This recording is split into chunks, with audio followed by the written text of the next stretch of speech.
Arnold Schwarzenegger thought he'd buried his past. Decades of iron, fame, and power were supposed to erase it. But when 3 black SUVs rolled up to his Santa Monica gym at midnight, engines growling like wolves, he knew the mob doesn't forget. 30 years ago, he'd made a deal with devils to claw his way out of Austria.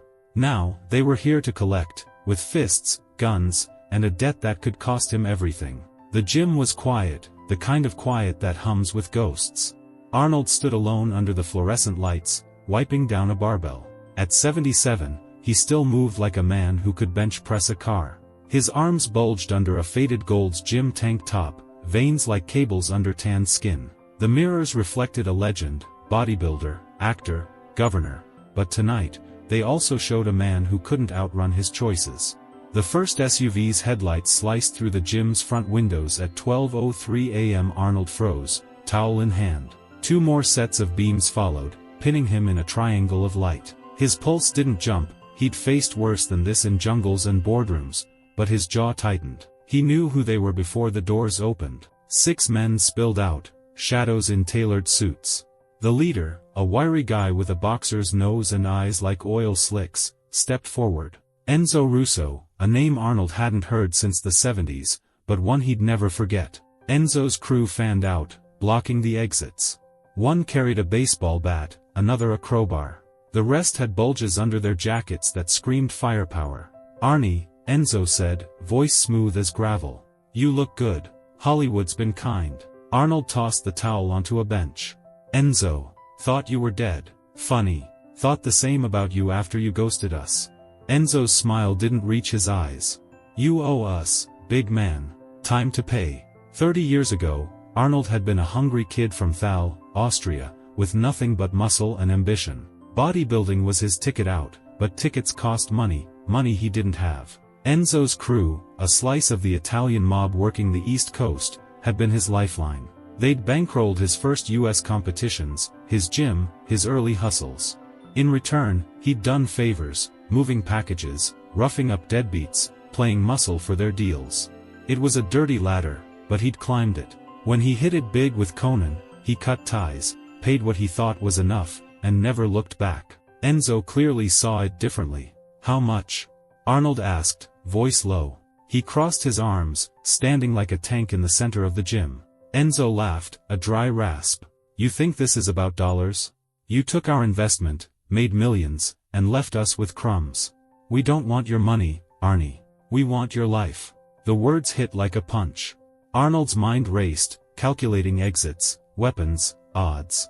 The gym was his turf. Dumbbells, kettlebells, steel bars, but 6 against 1 wasn't a brawl he could win clean. Not at his age. Not with guns in play. "Walk away," Arnold said. "I'm not that kid anymore." Enzo's smile vanished. "Neither am I." He nodded to the guy with the bat, a hulking figure with a shaved head and knuckles like walnuts. The guy swung, aiming for a rack of weights. Metal crashed, echoing like a gunshot. Arnold didn't flinch, but his fists clenched. "We know everything," Enzo continued. "Your businesses, your kids, that nice house in Brentwood. You don't pay, we take it all. Piece by piece." Arnold's blood burned. Threatening him was one thing, his family was another. He took a step forward, instinct screaming to crush Enzo's windpipe. But the crowbar guy moved faster, jabbing the steel into Arnold's ribs. Pain flared, sharp and hot. He grunted, staggering back. "Easy, champ," Enzo said. "You're not in a movie. No one's coming to save you."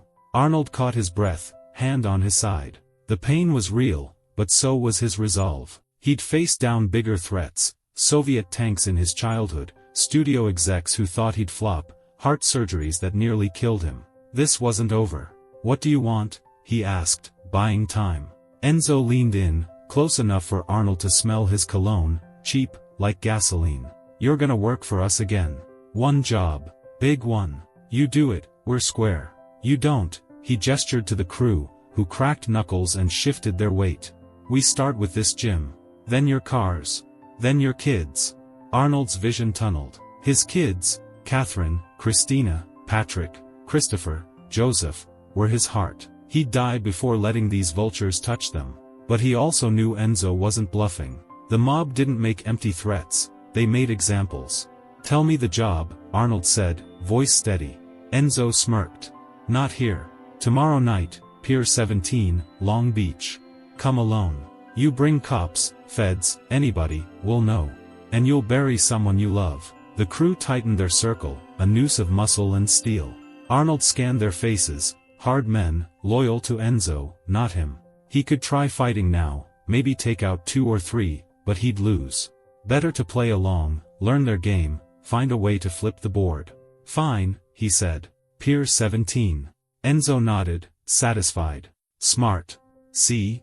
You're still our guy. He turned to leave, his men falling in step. The bat guy gave the weight rack one last smash for good measure, toppling it to the floor. The SUVs roared to life outside, peeling into the night. Arnold stood still, ribs throbbing, Jim trashed. He didn't touch the mess. Instead, he walked to the back office, locked the door, and pulled a burner phone from a drawer. He hadn't used it in years, not since his governor days when he needed off-the-books favors. He dialed a number from memory, one he'd hoped to never need again. Frank, he said when the line picked up. It's me. I need you. Frank was a ghost from Arnold's old life, a fixer, ex-CIA, the kind of guy who made problems disappear. If anyone could dig into Enzo's crew, it was him. Arnold gave the short version, mob, debt, Pier 17. Frank didn't ask questions, just said, give me 24 hours. Arnold hung up, mind already shifting to survival mode. He wasn't the kid who'd begged for mob money anymore.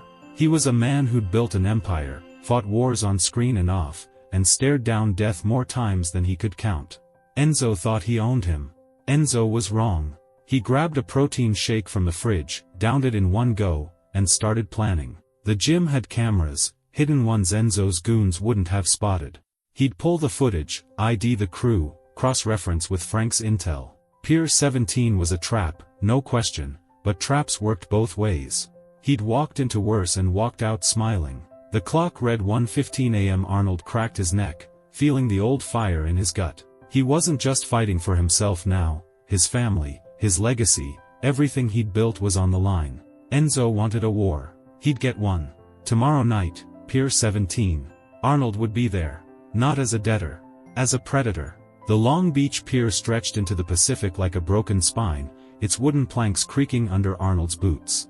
It was 10:47 p.m., the air thick with salt and diesel. He wore a black leather jacket, jeans, and a scowl that could crack concrete. At 77, he wasn't the Terminator anymore, but he still carried 250 pounds of muscle and a lifetime of grit. Enzo's crew was waiting somewhere in the shadows of Pier 17, and Arnold was ready to meet them, not as prey, but as a hunter.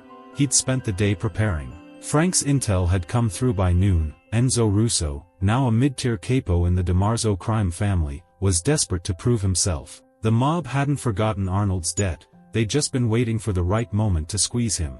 Their job was a heist, a shipment of untraceable crypto hardware docked at Long Beach port. Enzo needed muscle, someone with Arnold's name to intimidate the competition. Refusal wasn't an option, they'd already put a tail on his son Patrick's car that morning.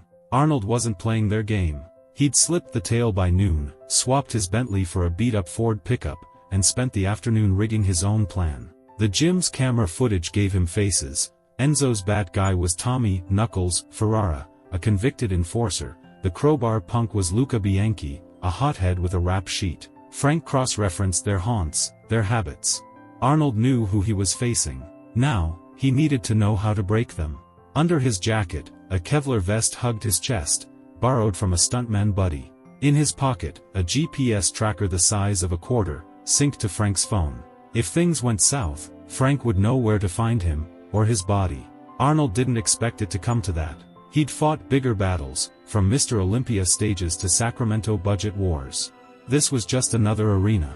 The pier's end loomed, a cluster of crates and rusted shipping containers bathed in the glow of a single sodium lamp. Enzo stood there, flanked by Tommy and Luca. 3 more goons waited nearby, one with a shotgun resting lazily on his shoulder. The odds were worse than last night, 6 again, but armed heavier and on open ground. Arnold's ribs still ached from Luca's crowbar, a dull pulse with every step. He ignored it. Pain was just noise.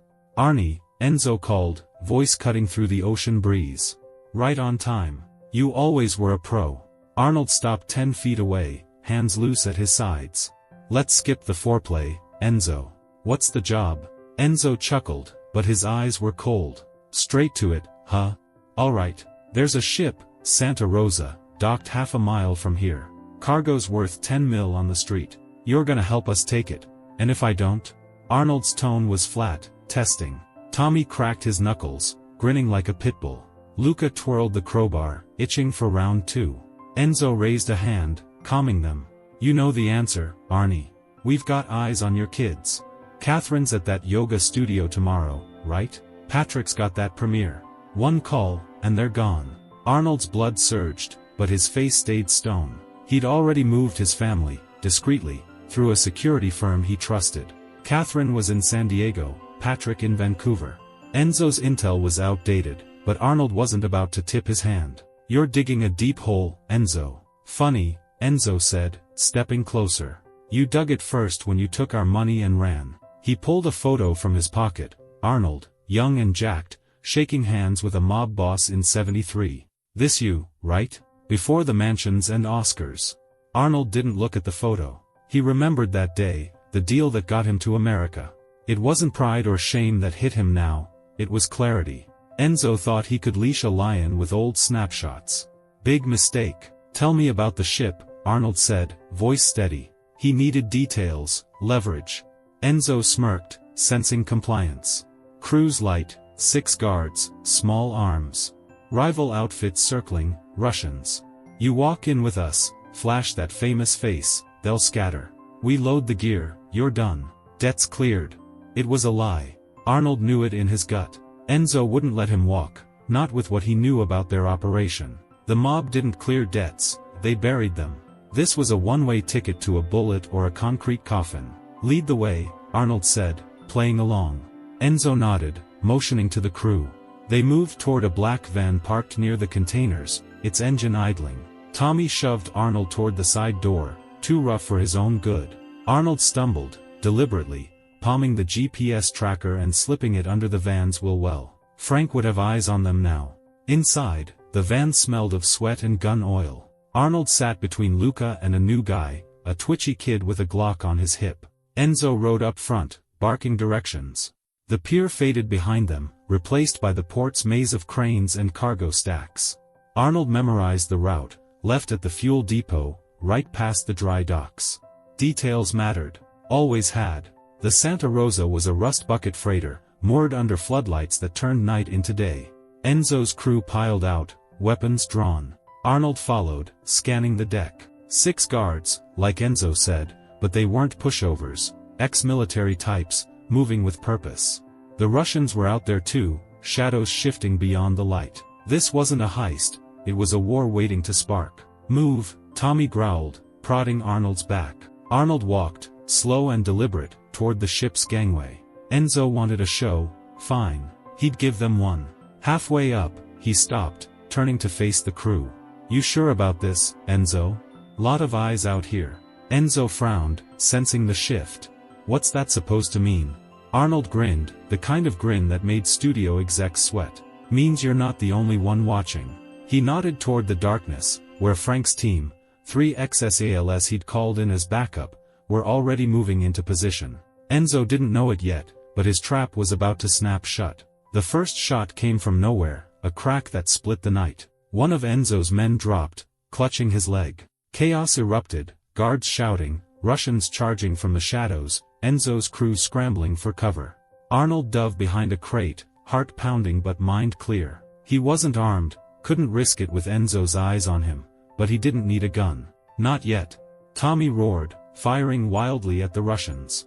Luca swung his crowbar at nothing, panic in his eyes. Enzo crouched behind the van, screaming orders that no one heard. Arnold used the chaos, crawling toward the ship's cargo hold. If he could get to the hardware, he'd have something Enzo wanted, something to trade for his freedom. The hold was a steel cavern, crates stacked like a maze. Arnold moved fast, ribs screaming but ignored. Footsteps echoed behind him, Luca, crowbar in hand, face twisted with rage. You're dead, old man. Arnold spun, catching Luca's wrist mid-swing. The crowbar clattered to the deck. Luca threw a punch, fast but sloppy. Arnold blocked, drove a fist into Luca's gut, then another to his jaw. The kid crumpled, out cold. Arnold didn't pause to gloat, he grabbed the crowbar and kept moving. The hardware was there, crates marked with cryptic codes. Arnold pried one open, revealing sleek black drives, crypto keys, worth millions. He hefted one, mind racing. Outside, gunfire raged. Frank's team was thinning the herd, but Enzo was still alive. Arnold needed to end this, not just for tonight, but for good. He hauled the drive back to the deck, where the fight was dying down. Enzo stood by the van, blood on his suit, Tommy dead at his feet. The Russians had pulled back, the guards were gone. Frank's men melted into the shadows, their job done. Enzo.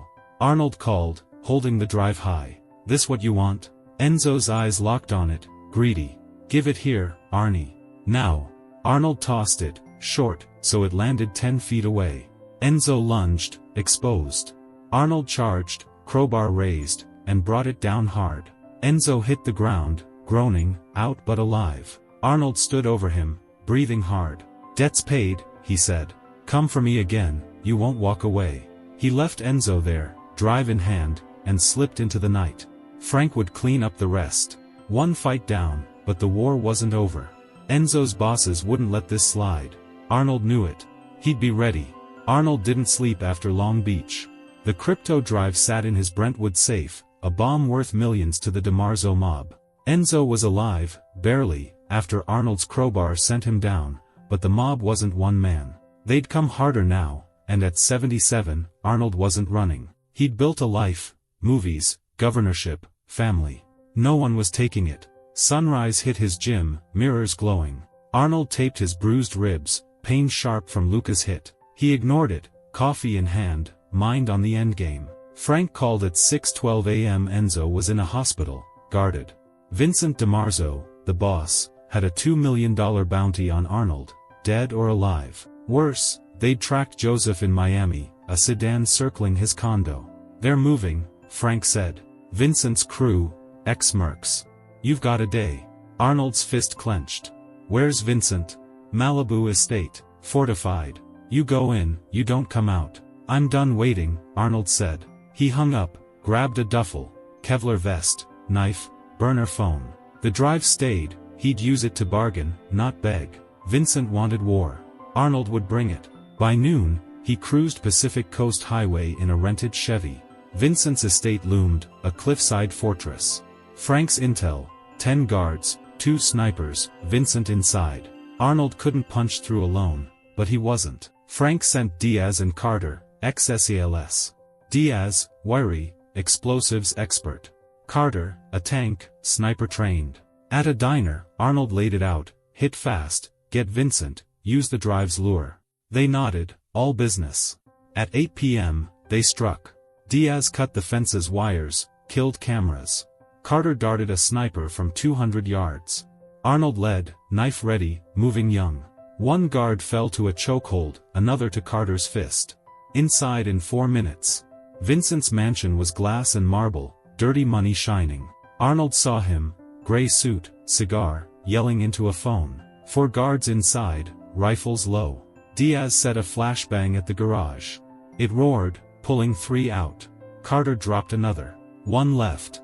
Arnold smashed through the patio, glass flying. The guard raised his rifle. Arnold's knife hit his wrist, then a headbutt floored him. Vincent dropped his cigar, eyes wide, small for a kingpin. Schwarzenegger, he spat, edging to a desk. You're dumb. Arnold closed in. Call off your men. My family, untouched. Or you're done. Vincent's hand twitched toward a drawer. You? Scare me? Arnold slammed his arm down, a pistol fell. He lifted Vincent by the collar. The drive. You want it. 1 call, it's yours.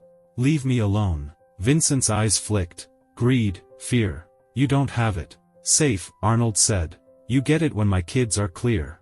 Gunfire outside. Diaz's voice in his ear. Arnie, 6 cars, heavy. Move. Arnold dropped Vincent, bolted. The mansion was a trap now. Diaz and Carter held the foyer, furniture blocking doors. Bullets shredded windows. Carter fired back, dropping 2. Diaz's smoke grenade clouded the lawn. Garage, Arnold said. They ran, finding Vincent's Hummer. Arnold hotwired it, old stunt trick. They piled in, Diaz on guns, Carter navigating. Arnold smashed through the door. The lawn was chaos, mercs firing from cover. Diaz sprayed, Carter shot a rocket man mid-aim. The gate loomed, steel. Arnold hit it full speed, Hummer tearing through. Highway clear, he pushed 90, wind screaming through bullet holes.